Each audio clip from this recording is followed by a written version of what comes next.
It's one of the most storied and prestigious marks in the automotive world.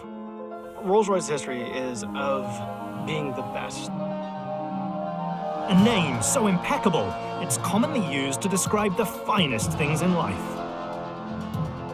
They're one of the only car makers who does anything handmade anymore. A distinctly English form of perfection. If you think of Great Britain, you think of Rolls-Royce. For years, Rolls-Royce has succeeded by selling lavish chauffeured limousines. But now, the company faces a changing of the guard. The question becomes, will Rolls-Royce be able to survive as its customers get older?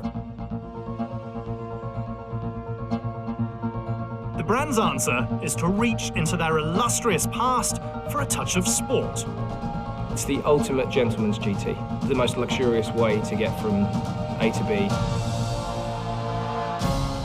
It's a bold wager on the next generation of the ultra-affluent. Making a sporty Rolls-Royce, that's something of a gamble. An extremely expensive and elegant bet called the Wraith.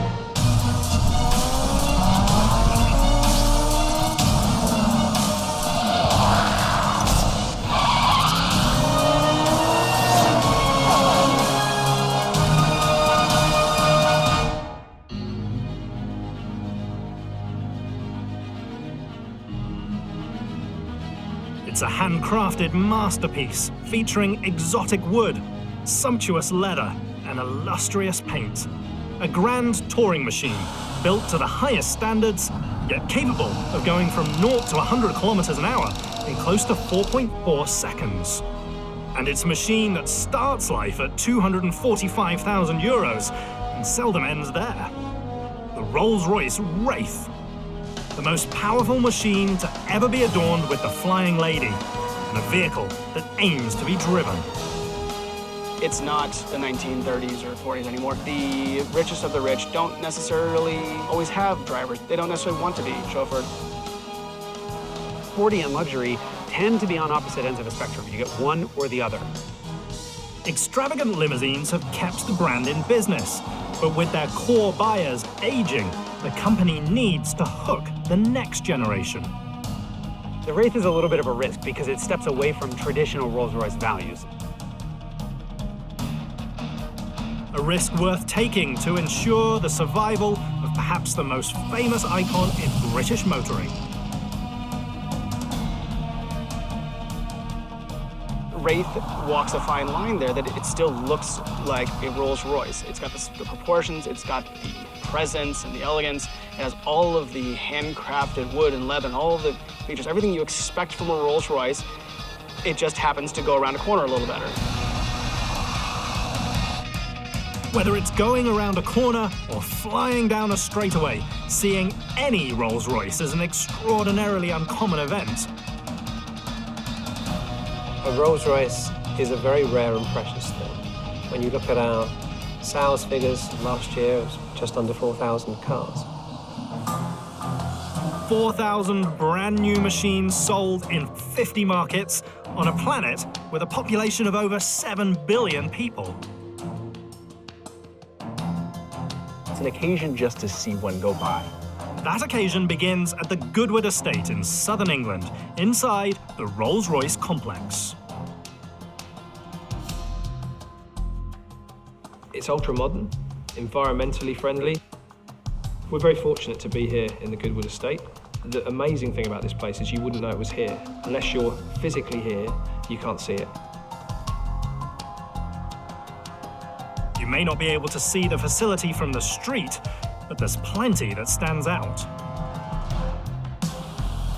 When you walk out into the line, it doesn't feel like a lot's happening because there's no machinery. It's all people, hands-on, putting things together. The complex harkens back to a simpler time in a different era. We don't call it a factory. We call this a manufacturing plant. This is the home of Rolls-Royce. It's a home where finished cars don't come off the line in seconds, but rather months. The Wraith is so exquisite that it takes 1,500 men and women over 450 hours to lovingly handcraft a single machine. The big difference in the way Rolls-Royce is made versus most other cars is it comes down to time. When I tell people we're running at near to full capacity, when they see the plant very gently moving along without too much fuss or noise, they don't believe me. It's very unhurried, it's very considered. The modern production feel disguises a simple truth. The pursuit of perfection doesn't require a mechanized assembly line. Automation doesn't give you the dexterity you need when you're working with natural products, the wood, the leather, the hand-finished coach line. That's what we pride ourselves on. Pride that is in part due to the Goodwood location. We're based here in West Sussex. We employ over 1,600 people and we're a British manufacturing success. It's completely non-traditional to build a motor car in the south, but actually also we're not really a traditional automotive manufacturer. Non-traditional manufacturing that's inextricably linked to the United Kingdom itself. Rolls-Royce is a key part of kind of British history. It's a massive thing for Britain. I think it's bigger than the automotive industry. As an English brand, I think it means a lot to a lot of people, which is lovely. There's just a sort of a cultural appreciation in Britain for things that are handcrafted, that are done the old ways. National honour echoes throughout the complex. It's a real honour to say I work for Rolls-Royce Motor Cars. Yeah, it's an iconic company. It's the pinnacle of the automotive industry in that respect. I think my family are really proud. My dad was so proud of me when I got a job here, and he always says, oh, your granddad would be proud of you. That's a sort of, I don't know, yeah, proud to be British, isn't it? Rolls-Royce has always been a source of prestige, but it hasn't always been successful. The Rolls-Royce mark through history has ups and downs. The very beginning was the 4th of May 1904, when the two great men, our founding fathers, if you like, Sir Henry Royce and Charles Rolls, first met at the Midland Hotel in Manchester. Sir Henry Royce and Charles Rolls meet 5 months after the Wright brothers take their very first flight. It's a time when society is radically changing. Yet the horse and carriage is still the dominant form of transportation. Sir Henry Royce had great success, but had very much come from nothing. And Charles Rolls, who was born to aristocracy, but was very much an adventurer. Rolls is a thrill-seeker who becomes one of the first men to fly across the English Channel. It was very much a meeting of great minds, and they discussed their desire to build the world's best motor car. The men forge an agreement to create a new car company. Each and every machine will carry the name Rolls-Royce. It was an intriguing meeting. It's completely recorded. We know what they had for dinner. It's extraordinary, as in many things with Rolls-Royce. The history is extremely well documented. From the very beginning, price never matters. For Sir Henry Royce, it was very much about quality first and price second. Both men believe that there will always be customers willing to pay a premium for the very best, and they're right. So it was a very early dawn of motoring.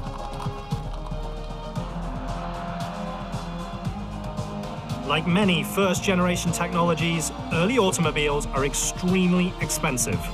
Rolls-Royce motor cars are even more extravagantly priced. In the early days of the automobile, and Rolls-Royce was one of the earliest, who could afford cars? The company's initial success comes in 1906. Perhaps the most famous car was the Silver Ghost. The Silver Ghost is built to showcase the brand's engineering prowess. The machine is named for its silver-plated bodywork, but stands out due to its performance. The car runs from London to Glasgow 27 times in 1 year, and sets a world record for non-stop motoring. Eventually, the same machine will go on to cover nearly 15,000 miles without fail in an era when driving a few hundred is challenging. That really set the benchmark for Rolls-Royce in terms of quality of engineering. Now, in the very early days, gentlemen racers raced Rolls-Royce motor cars. And then they became luxury cars. They became chauffeured limousines. And that's how it was for decades.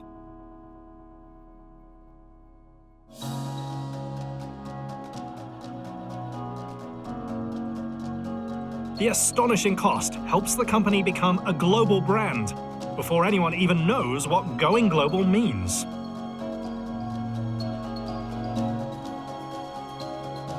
The Maharaja car India, perhaps the great businessman in the States, the senior government official in Russia. It's extraordinary that this company in England, in those very early days, was shipping cars all over the world. Success outside the UK sends the Flying Lady soaring. However, by the latter part of the 20th century, she has trouble staying aloft. How Rolls-Royce exists now is owed to the fact they actually ran out of money and went bankrupt. In 1971, it gets so bad that the British government steps in and nationalizes the company. There was nothing at all for decade after decade. And of course, it's a British thing to do, to stiff up a lip, not talk about your problems. During that period and moving through the 80s and then into the 90s, the company was suffering from lack of investment. So Rolls-Royce was really reaching the end. They didn't have the money to keep doing what they were doing, but they didn't have the money to build an all-new car. It certainly was likely that Rolls was on the brink of extinction. We would have never known until the day afterwards. As the century draws to a close, a brand that's synonymous with wealth, power, and fame is about to perish until a single piece of paper changes hands.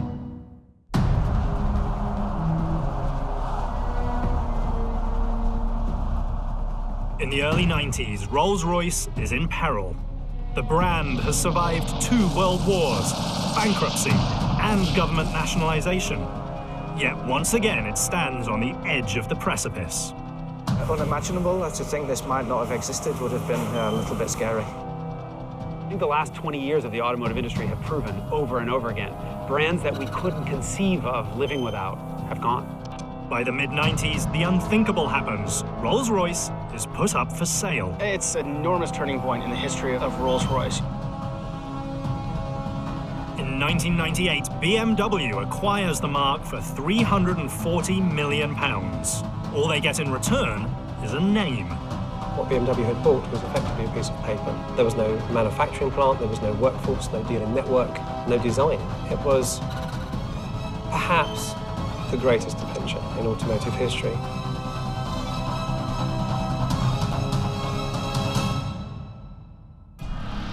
The expedition begins with a £65 million investment for a new manufacturing complex in southern England.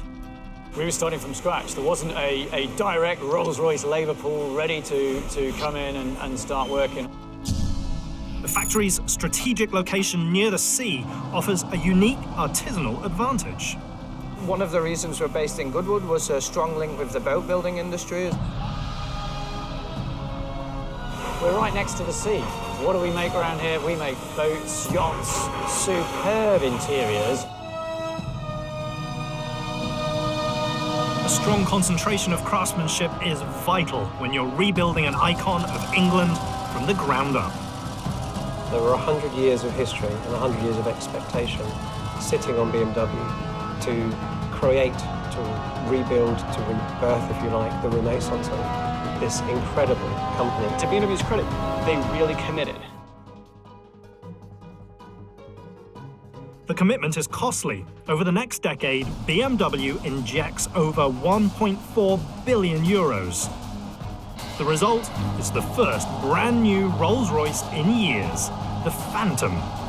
when Phantom was first coming out, there hadn't been much of a sort of new model initiative on Rolls-Royce for many years. Introduced in 2003, the Phantom is an opulent limousine built for chauffeurs to pilot and passengers to appreciate. Rolls-Royce is a survivor. Rolls-Royce is one of these brands that has never strayed away from its core competency. The Phantom successfully reignites Rolls-Royce. But after a decade in production, the brand's demographics grow older. To attract new customers, we must also stretch the brand a little. The remedy is a new machine built for a different audience. It is an idea that's been dormant for a long time at Rolls-Royce, the idea of a sporty Rolls-Royce. Those sporty, youthful customers won't buy a Wraith, but rather commission it, like a work of art. We offer our customers the ability to personalize their cars, to work with us, to inspire us. The level of customization is unmatched in all of motoring. Part of the essence of Rolls-Royce is that it's individual. Now, my printer can turn out an exact copy of a Salvador Dali painting, but it's not the same thing as the real thing. 98% of our cars come out of this factory with some element of bespoke on them. So the chances of getting two cars that are identical is very, very slim indeed. Very slim. Deciding how to configure your Wraith is time-consuming. There's a number of decisions to make, and we don't rush our customers. Often it's a very personal decision. A world of choice awaits inside the customer studio, where a team of designers help customers navigate the complex maze of endless possibilities. Here to sit with the customer in quite a relaxed fashion here in Goodwood and to just understand what are their aspirations for their car. We would show them a range of different finishes and different colours and then put them together so we can kind of decide whether they like certain combinations. It's a very colourful world. Rolls-Royce offers over 44,000 standard paint colours. However, should you still want for something else, they can custom match any hue in the rainbow. Some customers will have a huge amount of deliberation on which colour because it's a massive sort of commitment. Some colours may work in the Middle East but won't work in Europe, so it's kind of a bit of a conversation point with the customer.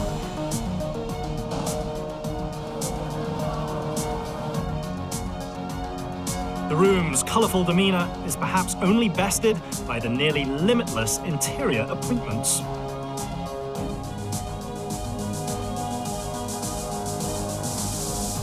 Rolls-Royce leather is not something you just buy from any tannery. This is the nicest leather you could possibly put in this car.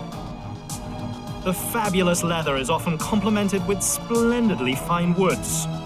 Rolls-Royce offers over 20,000 different veneers, and many find their way into custom cabinetry, seldom found in other automobiles. We've got a sketch of a humidor here, which is integrated into the center console of the Wraith. Once approved, the sketches head to the wood shop, where artisans handcraft first-rate interiors using a mixture of old-world know-how and state-of-the-art tech. We're here in the Rolls-Royce woodworking shop. It's a really special area in Goodwood, a real crafty area. It's got a romance to it. It's a wood-based romance that's highly unusual in the automotive industry. They're one of only two companies in the world that has their own wood shop in-house. The guys that work in here live and breathe wood parts. It's a passion. This is an IKEA table where you've got a bit of a veneer on the top that looks very nice, but the rest of it's all cheap. You're buying a piece of furniture. Inside the humidor, stacks of pristine wood veneer leaves sit, ready to be transformed into whatever one can imagine. Every piece of wood that we produce starts with veneer that comes from this room. The humidor's constant moisture level keeps the wood malleable for artisans. They're from all over the world, tropical veneers, veneers from North America, from Europe, so quite a sourcing activity is needed to get hold of this stuff. From start to finish, a single wood set takes over 6 weeks to produce. Each year, they make over 81,000 handcrafted parts.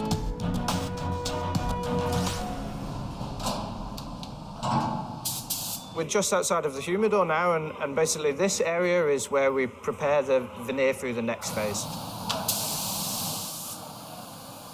This is where the brand's famous book matching comes to life, a process where craftsmen mirror the grain on both sides of the vehicle. Joe then has to effectively match that veneer down that centre line in the car. It's a real skill that the guys have to develop over time to get a good feel for the veneer, to make sure that they get that perfect pattern through the car. When the book matching is complete, veneers are taped together and sent to a laser cutting machine. After Joe's prepared the veneer, effectively we've got the surface area to cut the specific geometries out from.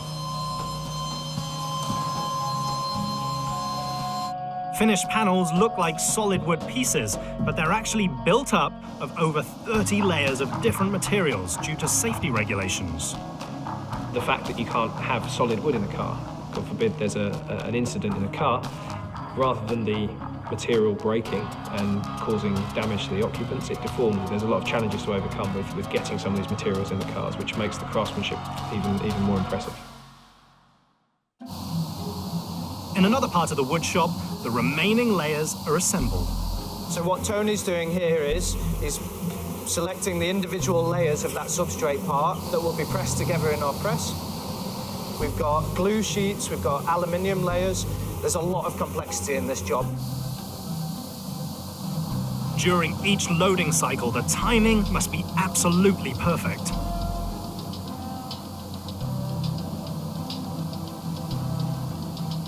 He will have to load it in a specific order to make sure that the length of time that the part is in the tool doesn't exceed a certain amount of time, which would set the glue too early. The press laminates each panel using 220 tons of force. That's roughly 2 times the weight of a blue whale. When the substrate is finished, it's time to glue the veneer on.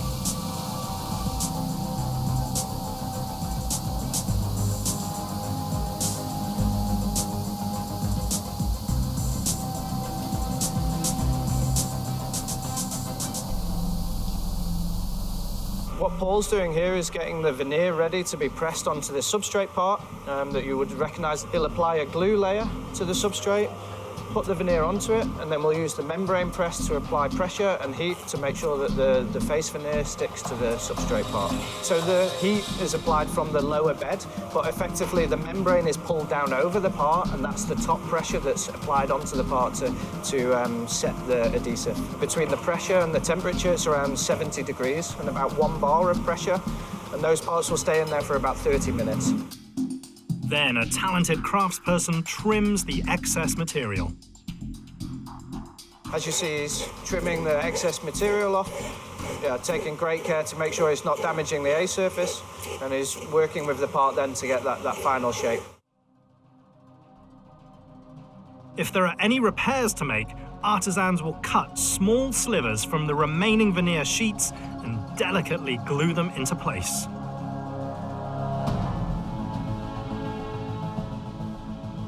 What Dan's using here is your everyday appliance in terms of the iron. It's not anything magical. It's the perfect tool that the guys use to apply the heat to set the glue. We're in the final stages here. What we're doing is giving the final sanding to the parts ready for the lacquer process. During the sanding process, they take mere microns off to prep it for lacquering.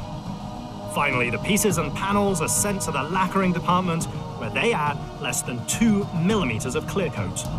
The finest woods, everything in here, it has to be top tier and perfect, because if it's not, what's the point? Being the best has been the hallmark of Rolls-Royce for over 110 years. Yet in today's computerized society, the artisanal talents required to do it are fading away fast. The key is ensuring those irreplaceable skills live on.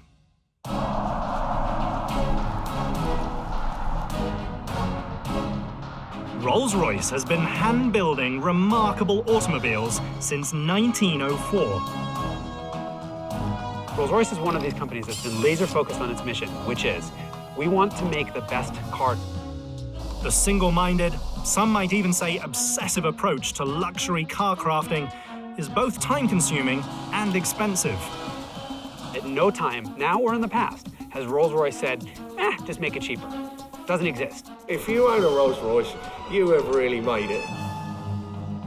Owning a Rolls is a marker of success, and building it requires a workforce with an unusual set of skills.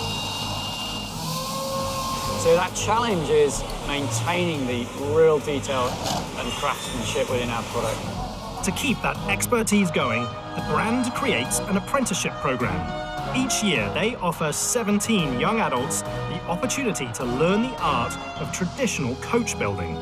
I see younger people coming through, I try and help them. It is really good. Each apprenticeship can last up to 4 years and combines on-the-job training with classroom study.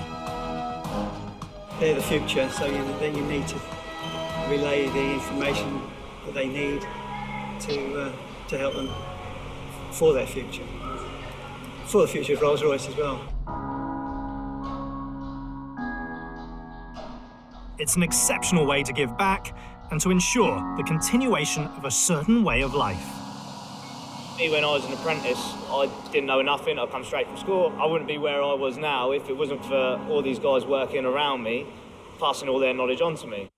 You can just see how the expertise have been passed on from generations and actually see these people doing things that we would have done years and years ago. Tradition and the reverence for the past and for the craftsmen who really created as much art as they did machine. And Rolls-Royce keeps that spirit alive. Sewing team leader Alice Strachan is a prime example of how using the past to bet on the future pays off. I met a couple of guys that were doing their apprenticeship here. They were learning to do upholstery and they said, well, you should try it. And I thought, well, what have I got to lose? The apprenticeship leads to a permanent job in the leather sewing department. Yeah, I have grown here. I started from learning each process. I can look at a product and think, oh, that's not good enough, because I know in seat build or seat covering that actually that's going to be really visible. Alice's rise through the ranks results in a once-in-a-lifetime memory. A VIP was coming to the factory, and would I be able to introduce them? And I thought, oh, who could that be? It was something to meet the Prime Minister. Not many people have that opportunity. And then to actually shake his hand and introduce him to 1,000 people, it was an experience. Afterwards, everyone was coming up to me telling me what a great job I'd done, and I was just thinking, oh, I'm glad it's over. Oh, my little heart was beating, but it was fantastic.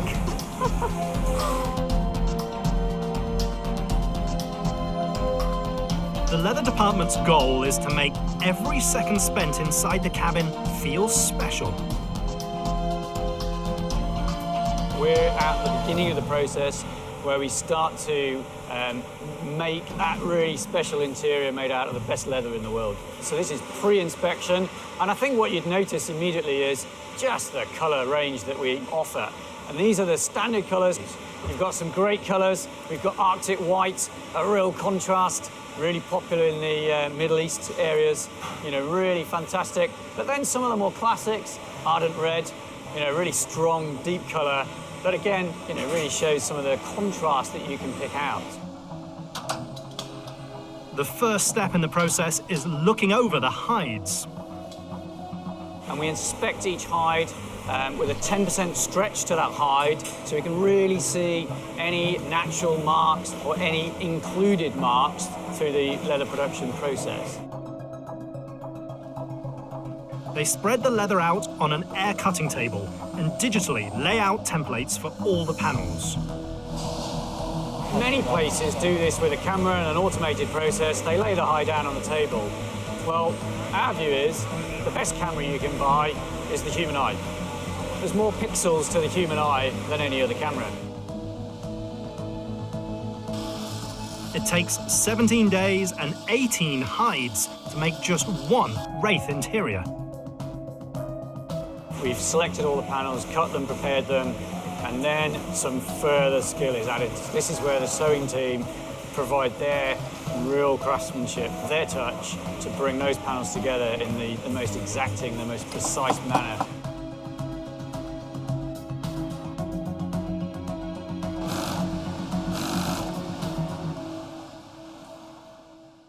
A lot of our expertise are within tailoring, so we'll apply techniques that you very much see a lot in fashion, actually. Each associate might have come from a tailoring background or from a furnishing background, and they come here and they use their skills from other areas. No rush to get the product through. We have to make sure that each one comes out perfect.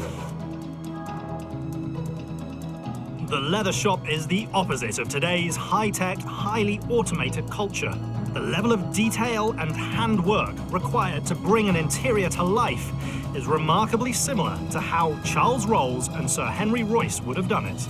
Would our forefathers really come in here and recognise the processes? And I think yes, I really do. And that's because the craftsmanship, the basic processes that we're using are bringing the materials together in pretty much the same way. So this kit is now ready to go upstairs to the seat production area for them to finish off the magic. Upstairs, the trim department assembles interior pieces one by one.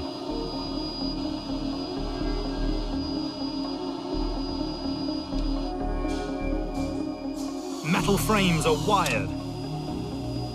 Cushions are covered. And seats are tested to ensure they work flawlessly. When the seats are finished, they're sent downstairs along with the rest of the interior elements to the final assembly hall, where a tightly knit team continues the quest for perfection. You seem to know everyone. It's quite weird, really. It's almost like you're working in a small company because everyone's so close together.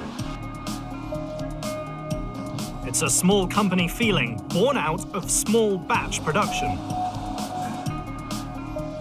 It takes about 18 hours in total for the car to go from the start to the finish, which for us is just over a day because we run a two-shift operation.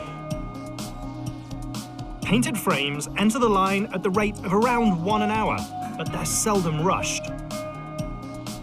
We allow ourselves a bit more time and a bit calmer pace to prevent us actually having those issues where we perish a thought damage a part that's going to take 6 weeks to make. So each of the operators has over 50 minutes worth of work to remember. So you're not doing it every 60 seconds, but they've got an hour's worth of things to remember, which for this car will be different to the car behind it. The Wraith line features 18 stations. The first thing really is putting all of the undergarments into the car. First, they install the custom-tailored wiring harness. There's kilometres of wire that when you individually pull them apart, we're talking highways worth of wiring going into the car. While there's a hefty amount of wire inside the Wraith, there isn't a lot inside the factory. Nor is there any semblance of automation. With the cycle times, the number of cars we build a day, having a conveyor belt isn't what we need. We're not about automation. You won't see in this process any robots. It's almost like you're not really working on a car. It's totally different. It's not high production. It's a very manual process. Yeah, we deliberately keep the factory fairly quiet. There's no music playing. It takes a peaceful place to build what many consider to be the quietest automobile on the road. That moment when the doors click shut and then the auto close pulls them to, and there's that moment of complete silence. And I don't know of many cars that you get that kind of atmosphere.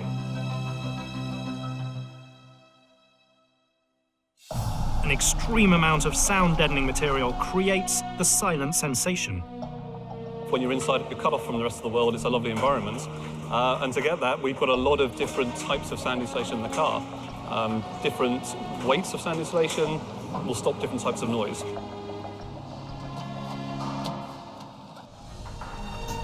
The instrument panel comes next, though unlike most cars, here it's installed in 2 stages. The first is the mechanical guts of the system. Then they put in the top-notch handcrafted materials. So this is the next stage of building up the instrument panels. In the car behind us, we've now got the leather and the wood being fitted. The leather and wood not only draw your eye, but also hide a tremendous amount of electrical componentry.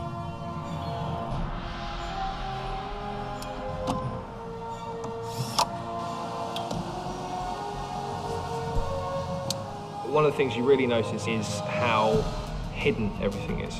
And again, that's a decision that's been made on purpose. And the car should be uncluttered, and the technology should only be available when you want it available. Rolls also has little touches that make it a very endearing car. You have this big infotainment screen. If you just don't want to look at it, you press one button and a wood veneer screen comes down and covers it up. And the whole driving experience changes. It's a driving experience unlike any other, partly due to luxury, partly due to Formula One.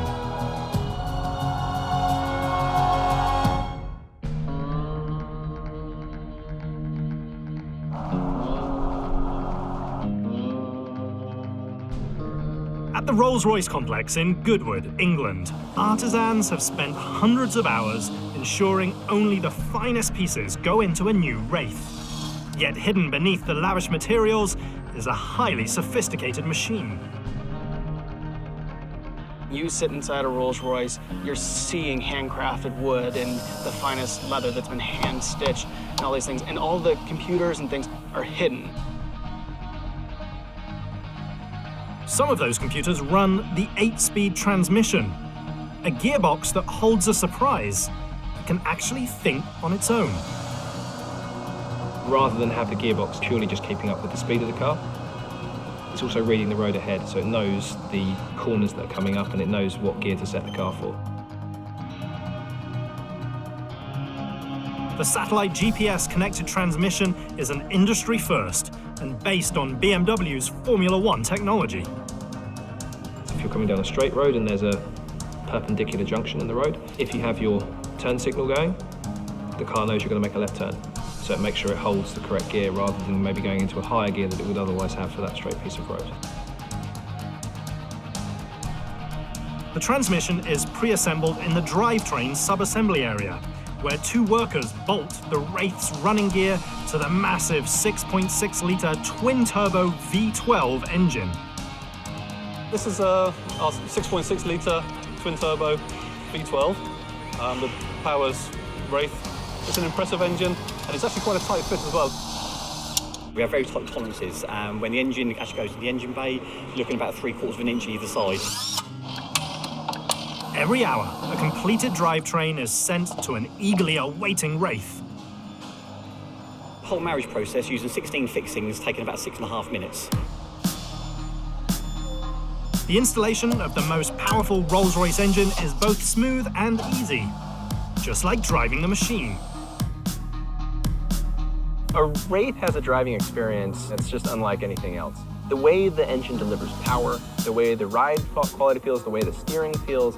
So the car feels a little more responsive, but it still has that the flying carpet feel that you're driving on a cloud, and that it's absolutely silent inside, and there's no distractions from the outside world. It's a very low automation line, but on the flip side of that, we do have a lot of nuts and bolts and screws that actually really are very critical to the car.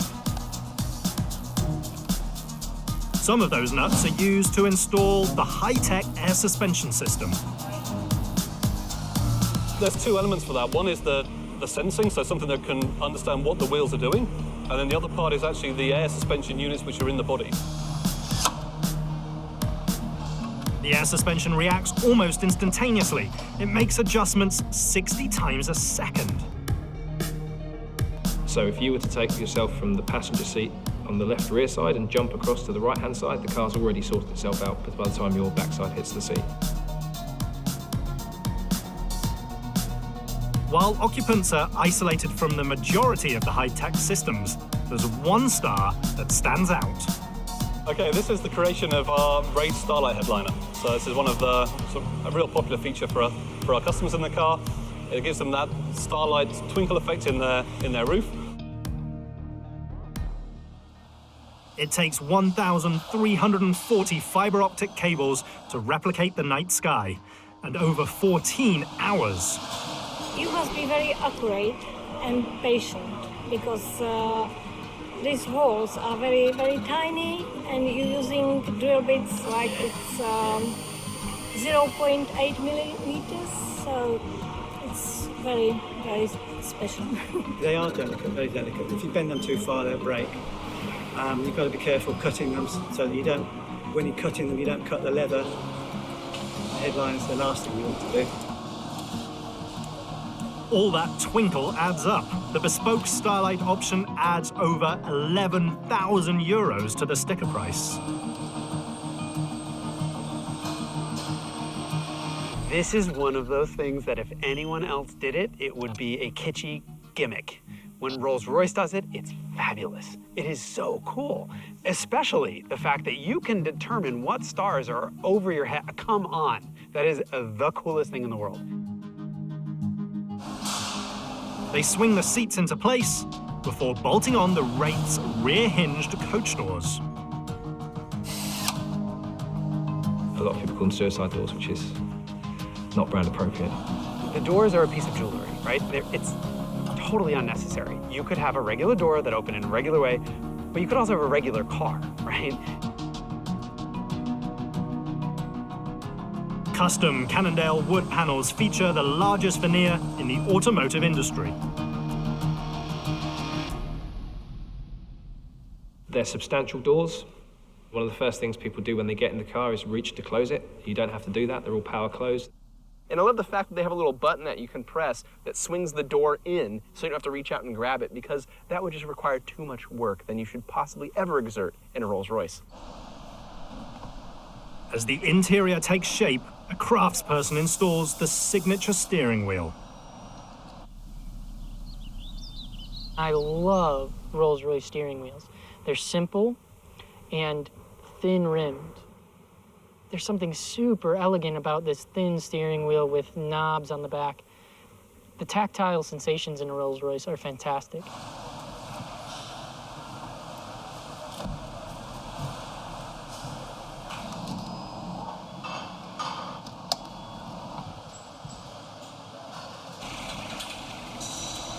In your regular old automotive factory, the idea is to build as many cars that day as possible. Rolls-Royce is the exact opposite approach. As the machine enters its final phase of construction, in a small room, a craftsman assembles the elaborate customer key box by hand. When the box is finished, it's sent to a very special station on the line, where they install the Spirit of Ecstasy.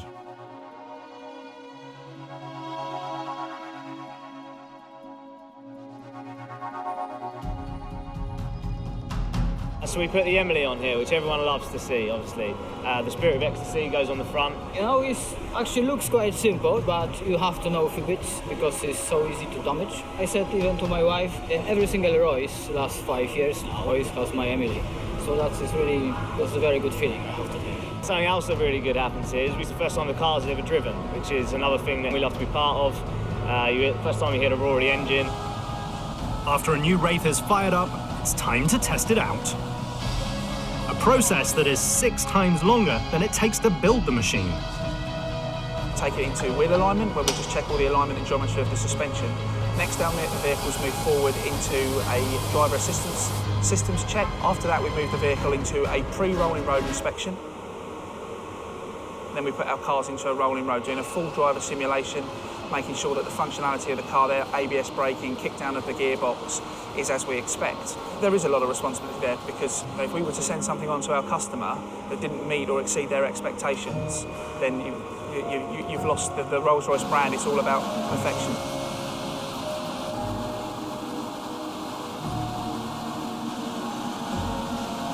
The pursuit of perfection is evident everywhere you look inside the Goodwood complex. But there's one man who has no margin for error. Coachline painter Mark Court.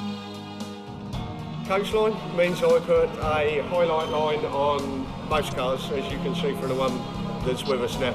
It's being in a right mindset when you walk in the morning. You've got to be in a certain mindset to do this. You've got to be able to switch off from everything, just go into your own little world and just do this. It takes Mark 3 hours to apply a custom coachline. It's done entirely by hand and runs the full 6 meters of the machine. This is not really a thing that a robot can do. If you look closely enough, you will see his hand done. There's slight inconsistencies there. You can look with your fingers rather than your eyes. What you see is what you get. There is no clear coat put over these. This paint is what it is. It actually adheres to the car, and believe me, you cannot get it off after 5 days. They can still wash, wax, polish, and it'll still be there. Each one's different. Each one is done with a little bit of passion. I take pride in every one of these that I do. You're paying a lot of money for an expert master craftsman to hand paint these stripes on your car. You want to know that they were done by hand. This wasn't a machine that came through and sprayed it quickly. This man spent hours hand painting. It's taken over 200 craftspeople more than 3 months. But finally, the keys to a brand new Rolls-Royce are ready to be handed over. When we've completed our process, I wonder where it will go, who's going to be in it, who will see it and go, wow. From the time that you walk up to it, when you start it up, I mean, for crying out loud, it's got a power available gauge instead of attack. The way the spirit of ecstasy pops out of the dash, every part of the car is about wow. The wows and wonder are a direct result of the nearly limitless artisanal handcrafting that goes into each machine. There's like a club of like 2 automakers that do this kind of stuff. You get a level of craftsmanship that's just unparalleled. These are people who are lifers, who have been, grown up in the company from the beginning to just make these materials as beautiful and as nice as possible. You're proud to be part of that process. If I go to London and I see a car, I say to my partner, I could have been part of that. I could have made some of those seats, So I'm very proud to work here. I think it is incredible that we produce vehicles here that go all around the world. No matter where a Rolls-Royce goes, it usually gets noticed. My father's an engineer, and my father and my brother are both car guys as well, so if I can bring the latest car home, they want to have a look. It's one of those cars that you love to share the experience with. People want to know everything about it. They want to know how much it costs, how much power it has, all these things. But really, all they want to do is spend time with it. It's an experience that's been lovingly imbued using traditional methods rarely seen in modern cars. Rolls-Royce is the very natural extension of this British idea of custom tailoring and of old world tradition and of respecting tradition and fine craft.